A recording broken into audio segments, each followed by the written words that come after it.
السلام علیکم۔ بے روزگاری سے پناہ مانگنے کی دعا۔ اعوذ باللہ من الشیطان الرجیم، بسم اللہ الرحمن الرحیم۔ اللہم انی اعوذ بک من البؤس والتبؤس۔ اللہم انی اعوذ بک من البؤس والتبؤس۔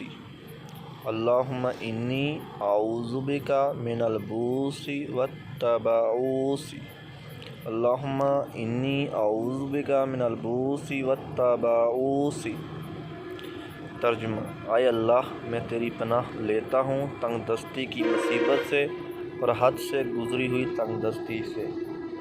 ناظرین، جو آدمی 5 وقت نماز پڑھتا ہے، قرآن پاک کی تلاوت کرتا ہے اور صبح کے وقت ایک تسبیح اس دعا کی پڑھتا ہے، اللہ تعالیٰ اسے اتنا رزق دیتا ہے کہ بے بہا اس کی بندشیں ختم ہو جاتی ہیں، اس کے روزگار میں برکتیں آنا شروع ہو جاتی ہیں، اس کے گھر کے مسائل اور باہر کی دنیا کے مسائل حل ہونا شروع ہو جاتے ہیں۔